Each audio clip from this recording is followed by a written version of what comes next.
Welcome, everybody. We're just waiting for people to join us, but we're very lucky today to have two case managers with us.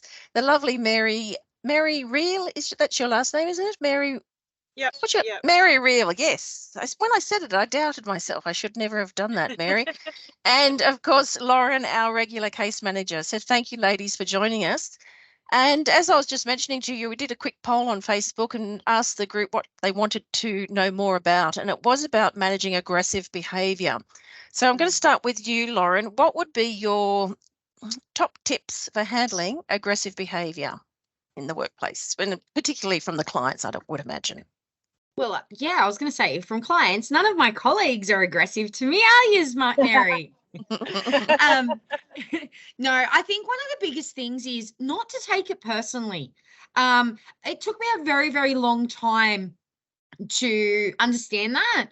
If you look at me sideways or, raise your voice at me, it's automatic. It's a natural human response to go, what have I done? What have I done wrong? But a lot of the times, and, I draw back to when we done the behaviour support plan webinar, Leanne, a lot of the times, these sorts of aggressive behaviours are not that person's personality traits. It is a flow-on effect of their needs not being met. So It's not something I've done personally. It's more, okay, what can I do? That's an initial prompt for me to go, okay, something's not right. Clearly, they're upset. Why? And really put on my, critical thinking hats and really work out what the problem is. Post that, how to deal with it. So it's one thing to say, don't get offended and water off a duck's back and things like that. But the best way I have found to deal with aggressive and challenging behaviours is the use of reflective and empathic responses. So a reflective response is when you connect with that person's feelings. So it could be, Leanne, if you were screaming at me, you look upset, or I can see you seem fed up about something, or you sound angry. Now, a lot of the times you might get a bit of a smart aleck response going, no shit, I am angry. This is disgusting. You think? Yeah, exactly. Acknowledge that. As human beings, we all want to be heard, right? But then we've also got the empathic responses. So this is when we can connect with those people's feelings. So if just, an instance, I just had a phone call then from a client's support worker, hasn't arrived for their shift. And I could hear that he was cranky. So this is really hard for you, isn't it? And that's displaying that empathy. If something's not going right, because let's be real, not everything's sunshines, lollipops, unicorns, and rainbows. We all experience adversities. It could be a simple statement like, it must be awful to feel like that. Whilst, Mary and I, we might have experienced very, very similar situations. Each of our perceptions of the situation would have affected us differently. So that's why it's really, really important to express empathy, not sympathy, and really, say, I can only imagine, because that's all we can do. Just before you go on, just because I don't want to get too deep into the information, although this is great information, I just want to ask Mary, what would your thoughts be? Lauren has said, don't take it personally, use the critical thinking skills to try and determine what the unmet need is. Do you have anything you'd like to add about what your top tips would be?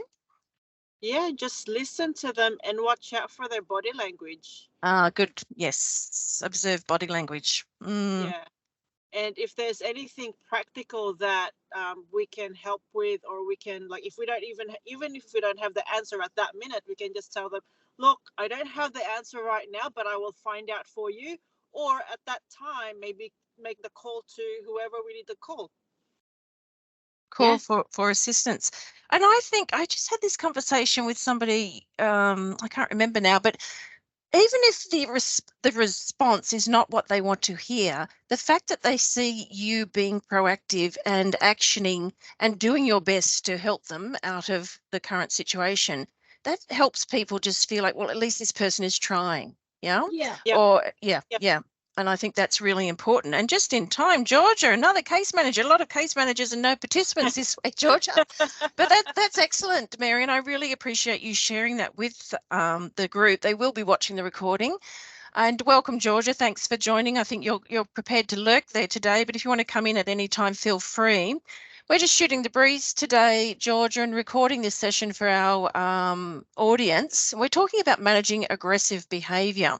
So if you have anything to add, please feel free to come in. Thanks, Lynn. No worries. And so just to recap what Mary has said, use your listening skills. Okay, so less talking, more listening. Just on that, what are good listening skills? You know, what makes a good listener? Can I jump in? At listening? Yes. So one of the acronyms I like to use, especially in these situations, is the acronym of CALM. Calm. Okay. So it's a really great prompt to remain calm in yourself, but it's obviously it's an acronym that stands for something. So CALM, C, clarify the issue. Okay. A, address the problem. L, listen to the other side. M, mediate a solution.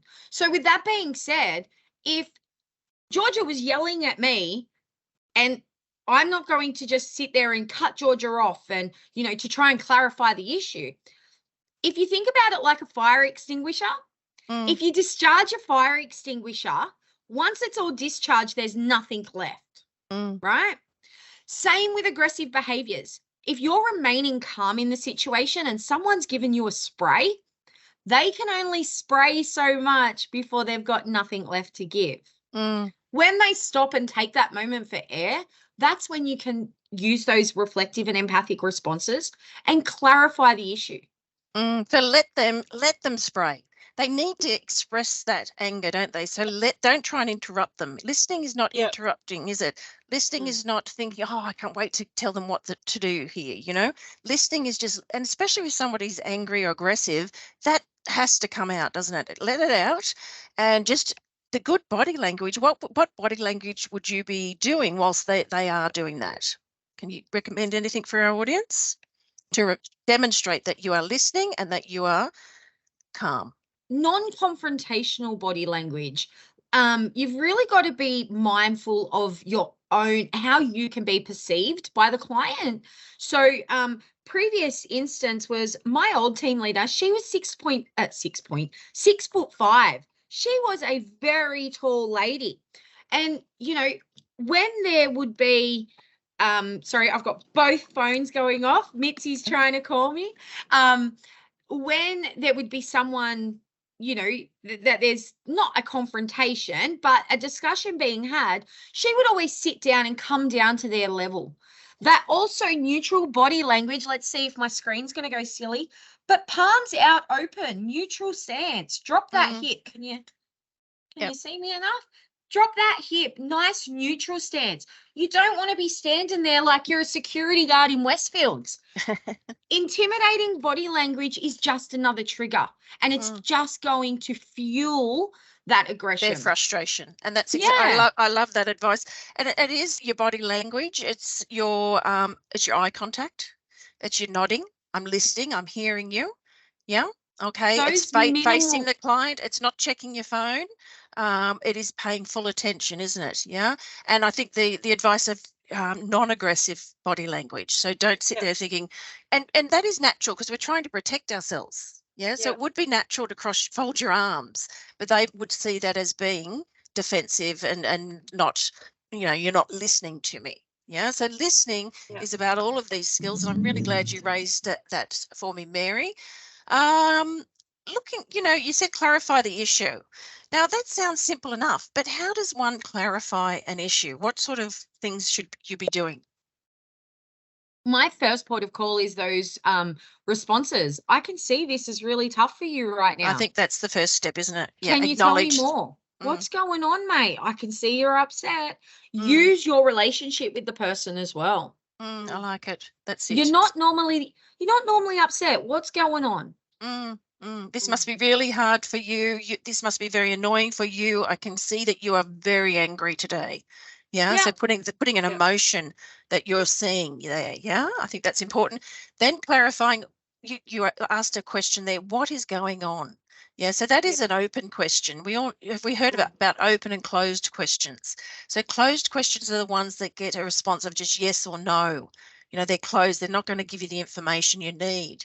So I'm sort of asking my case managers here, what's an example of some open questions that you would be asking? Because you want to get more information through these open questions. How can I help? Yes. What can I do? What can I do? How can I help? What is the problem? So they can't answer it with yes or no. They have to open up. Yeah. I think that's really important. That's how you can get clarity. Once they've sometimes, sorry, can I play devil's advocate? Please do. Whilst that's all good and well, obviously we wouldn't be case managers if we didn't want to help. But sometimes people don't want actual assistance. They just need to be heard. Yes, that's so true, isn't it? Yeah. Like, we may not be able to provide the solution to their problem, but just having that person there to listen to them can be just as critical. And I just want to come back to what you were saying about those minimal encouragers, Leanne. Like, encouraging and eliciting techniques are super important. Like, you've said those minimal encouragers. I can see you doing it now. You're nodding your head. You're saying, aha, we've spoken about those open questions. So how did that happen? Those, they can't give a yes or no answer. But one of my favorite to use are the door openers. Tell me more about that. I like that. Tell me more. Yes. Tell me more. Can you explain that to me? How did that happen, do you think? Yeah. Why did that happen? Exactly. And then you've got those closed questions. So when you are, when you have established that the person does actually want your assistance, they're not just frustrated because they ran out of bread this morning or whatever it may be. Those closed questions. Okay, you've ran out of bread. Do you want me to run down to Woolies and pick you up a loaf of bread? Yes. Yes or no? So get clues from what they tell you. That's the good listening, isn't it? Yep. And they might say, no, not really. I've got crumpets in the fridge or whatever. I'm frustrated because of X, Y, Z. Yes. Yeah, I like that. Yeah. Okay. I've sort of might be taking over a little bit, but I just wanted to go through this, C.A.L.M, a bit more because it's easy to put that out there, but then what does it actually mean? Addressing the problem. So what does that mean? So this is where you have the opportunity to express your thoughts and feelings about whatever the issue is. So let's just use the bread scenario. And we've always got to use I statements, especially when someone is experiencing such a level of agitation. The more that you're using the I statements, the less defensive that they are going to be.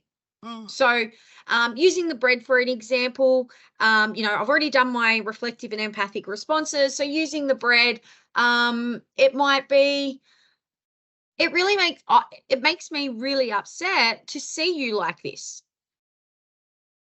Is it, do you not have it? Is it because you don't have any bread? Sorry, I'm trying to think of a scenario. Yeah, no, I'm putting you on the spot. So when you say an I statement, is that about you or about them? About us. So I feel, so it's really about being willing to describe how it's making you feel. So again, we don't want to escalate the situation, but when, someone's yelling at you, it could be something like, I feel really scared when you yell at me like that. Yes. Because a lot of time people aren't aware of how they're being impact perceived. Of their behaviour. Yes. So right? I feel scared when you're, I feel worried when you're shouting like that. Exactly. I don't like seeing you upset like this. Yes. I don't like seeing you upset. Yeah, I like that. Okay. So address the problem, use open questions, listen to their side of the story, whether you agree with them or not, let them speak. And then try and find a solution, mediate a solution. So once they've calmed down, okay, so with that clarifying, let's just repeat.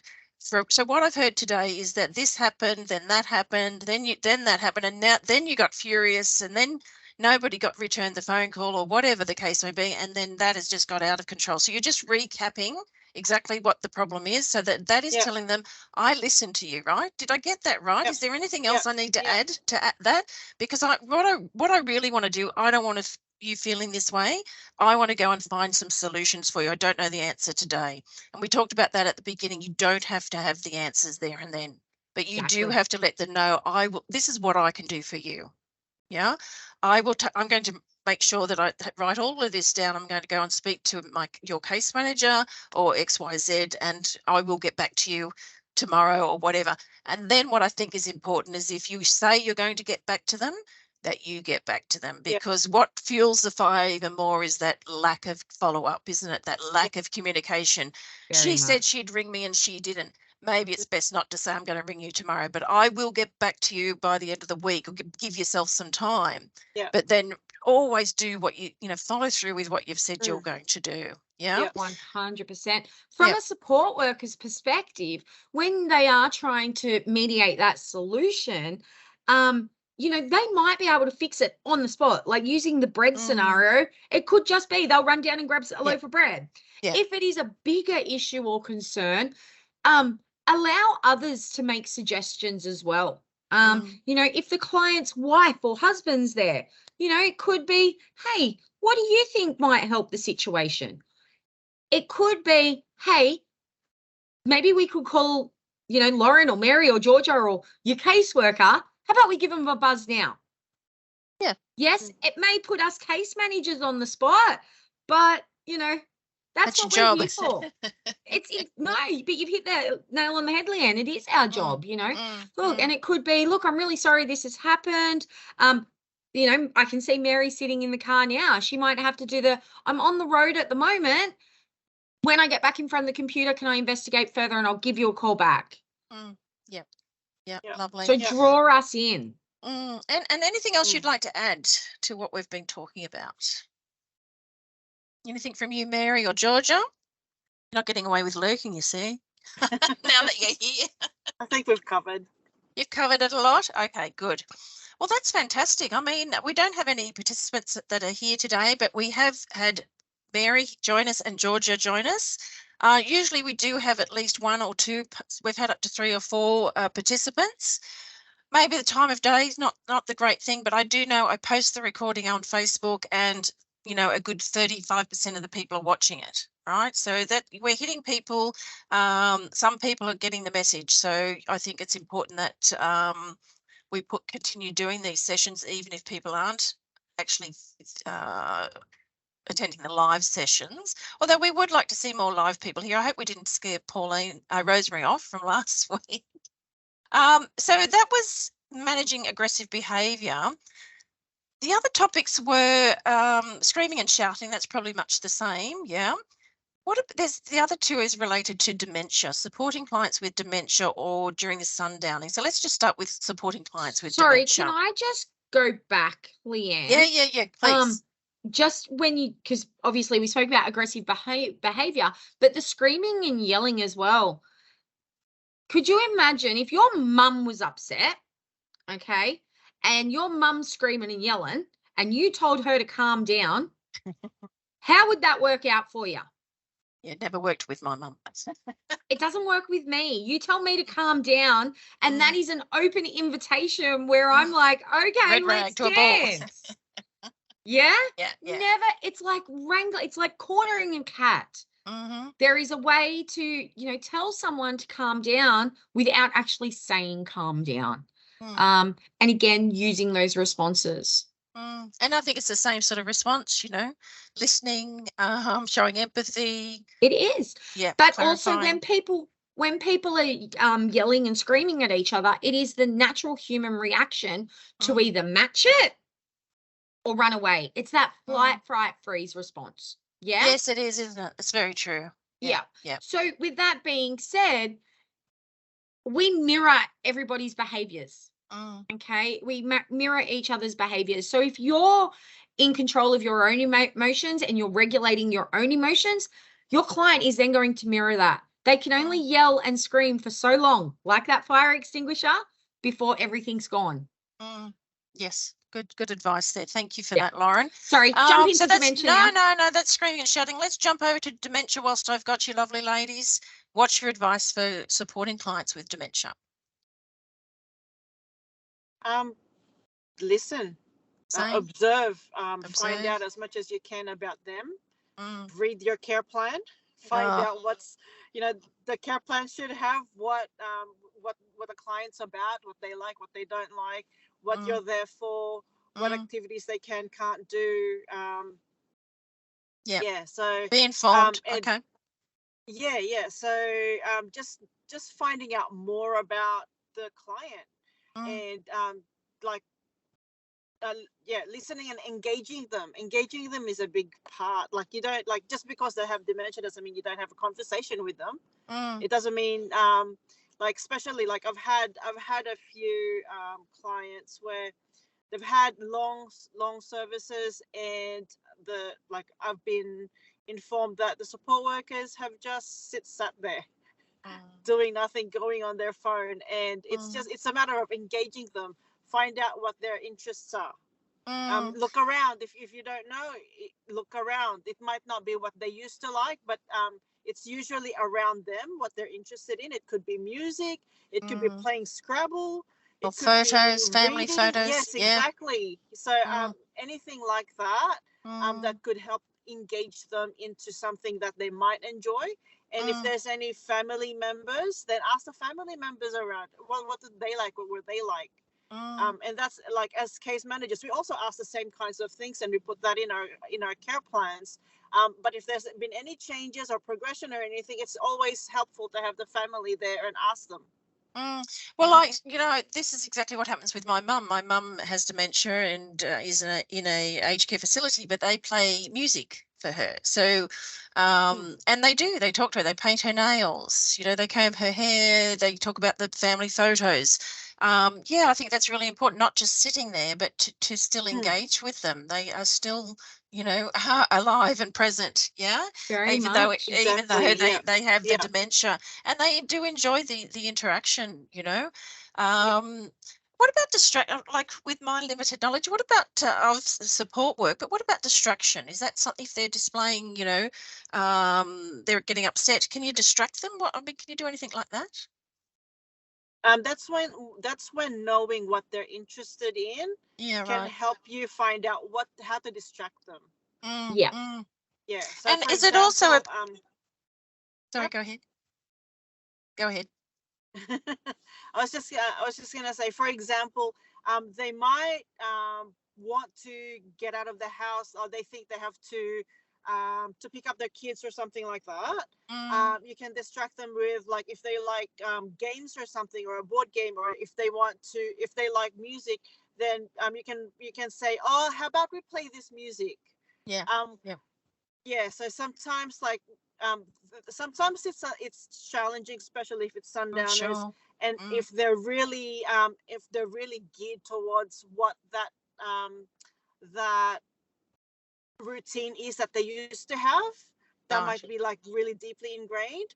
So you can think of, okay, let's go there, but then redirect them in a different activity. Like, let's go there, and then I can see this. This is a nice picture, like, on the way kind of thing. So this is a nice picture. I used to work in a residential home with a dementia facility, and they had like a garden and a bus stop, and we would take them to the bus stop, and they would be there, sitting there, waiting for the bus to pick up their kids. Yes. And in the sun, if it's a lovely day, to get out into the fresh air as well. I think would be, if you can.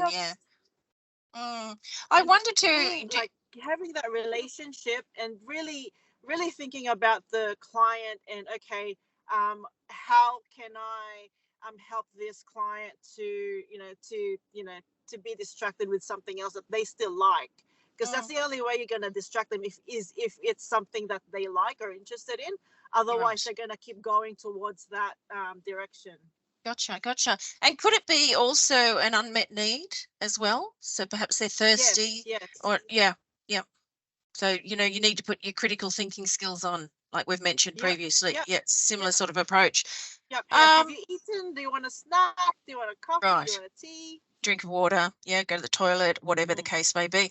I did put up on the Facebook group, we've got a free e-learning module, provide support to people living with dementia. So I'm just going to give that a bit of a plug whilst we're on the topic. Well, they're the 4 topics that people wanted to have us talk about today. So are there any other comments that you'd like to make? I would just like to say with dementia, it is very individual. Okay. Yeah, right. So both my grandmothers both had dementia. And the effects were just polar opposites. Right. I really wish that where my nan was, Mary, had that nice little bus stop. Yeah. Because mine was a known escape artist. She would escape from a secure unit and find the public bus spot, terminal to bus stop to go to Liverpool. And I'm not talking Liverpool, New South Wales, I'm talking Liverpool, England. But she was a bit cheeky, whereas my other nan, she was just forgetful and things like that. It is very individual, and your approach, what you might be using as a tool at 8:30 in the morning may not work at 9 o'clock in the morning. So it's really using those critical thinking skills. When I was fresh in the industry and I'd done some resi work, I loved my time in the dementia unit. There are so many life lessons to be learnt when you're talking to these people. I can remember one of my guys, he was 103 and he was a prisoner of war in Singapore. In Changi, right? Wow. Yeah. The stories, I would do night shift with him, and I won't lie, I'd be reduced to tears. Some of the stories he would tell me. He was early stage dementia, but him being able to relive that and, how he prided him and his mates on the way they survived, show interest in their life. 103 and it was only early. It was on set to me. Wow, that's innings, isn't it? I tell you what, he would do laps around the facility and I'd be struggling to keep up with him. That's awesome. With my mum, what I would like the nurses to know is when mum is not, she has the dementia and she's behaving aggressively or angry and she's upset, just remember that's not who she was, when before she had the dementia, and remember the person they were. And I'm sure you put that in the care plan, whether they're, what their life achievements were and, their interest and things like that, because, mum was very difficult for a good 12 months and she became quite challenging for the staff there. She's now morphed into the next stage where it's a bit of a joke because she hassled one of the nurses and said, where's Karen? Where's Karen? And they said, oh, Karen's with another client. She is my nurse. Get her to come back here. So then after that, they're calling mum Queen. The Queen wants you, Karen. The Queen wants you, Karen. But it's all very respectful and it's lovely. And I think it's hilarious because... And that's what they done to my grandmother too. They called my nan the Queen. The Queen. Yep. Actually, she'll only have a cup of tea with the fine china, and they all know. Everybody knows. All the carers know. Oh, that's right. She won't have that mug. I have to go and get her the special mug. So it's just nice. It's knowing those nice things. Yes. It's really. It makes me feel much more comfortable that they have gone that extra step, and it's not a big step, is it? No, not a big step. And you know what? I think that's the biggest thing for support workers is having that initiative. Yes. If you see a towel hanging over the back of the chair on the dining room, it's wet. It's going to take you literally 30 seconds to pick it up and pop it in the hang it in the bathroom. Okay, you may not be there for domestic assistance, but common sense. Common sense. If there's breakfast dishes in the sink while you're making Mrs. Smith a cup of tea, talk to her and wash the dishes. Or hey, you're gonna wash these dishes, you wash, I'll dry. Empower them as well. Yes. Right. I like that too. All right. Yeah. Well, look, I know you have to go, Mary. So thank you so much for joining us and for your participation. Really, very much appreciated. You enjoy the rest of your day. And thank you, Lauren, as well. Thank you. Bye, Mary. See you, Mary. Bye. Bye.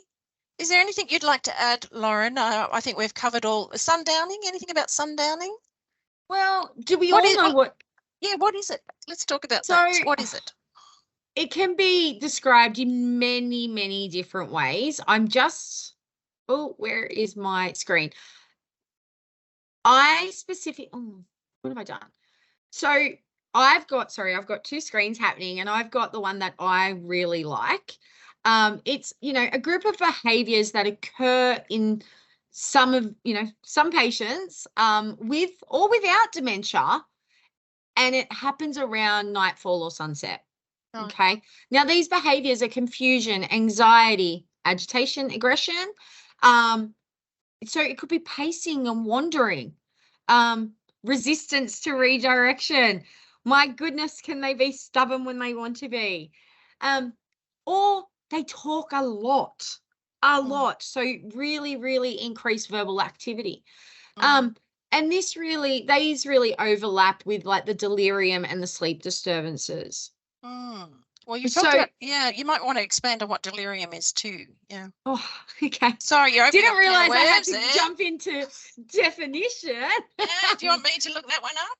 No. So delirium is that state where look, it's not a very pro-social term, but oh my God, they're psycho. What are they? They're hearing things, they're hallucinating, things like that. So with delirium, it is that quite dangerous, actually. It can be. Yeah.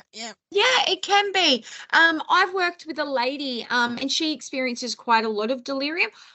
Actually, prime example, I've experienced delirium. So I'm a type 1 diabetic. And a couple of years ago, I was very, very sick, and I ended up in hospital. I was absolutely delirious. I imagined that my children were on my hospital bed, jumping on my hospital bed. Wow. And I was screaming at the nurses. Obviously, I didn't know this until after the fact, but I was screaming at the nurses to get my kids out of the room. They didn't need to see me like this. And they're like, "Oh, it's all right, Lauren." They were trying to tell me that it was okay, and that they were going to have to call an ambulance to transfer me to a different hospital. And I'm like, no, it's fine. My dad's out in the waiting room. Dad will drive me. I was hallucinating, delirious. The hallucinating. Yeah, altered states. Yeah. Yeah, so it's really that sudden confusion, and that can be, the delirium can be really closely related to like fever, like if they're experiencing a high fever. I know we're speaking about dementia in particular, but fever, intoxication. So when people are drunk, even under the influence of alcohol, certain medications as well. What about UTIs, urinary tract infections? Yeah, you hit the gets a lot of those, and she gets delirious when she. Yeah. And that's sort of a symptom that we know, oh, well, she might have a UTI, Yeah. Even when you're sleep deprived. I know, there's back in my night shift days, my active night shift days, come day 4, I was delirious after, 4 active night shifts in a row. I would just, it's horrible.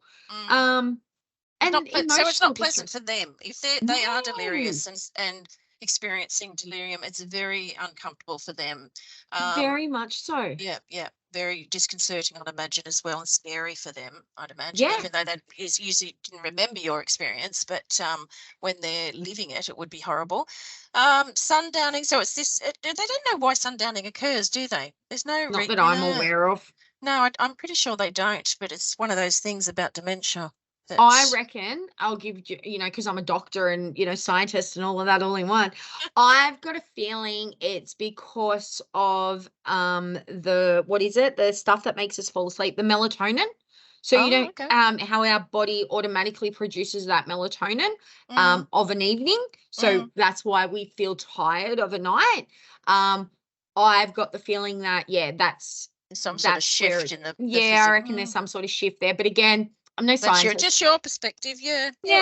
And one day, hopefully we'll get closer to a cure for dementia or Alzheimer's.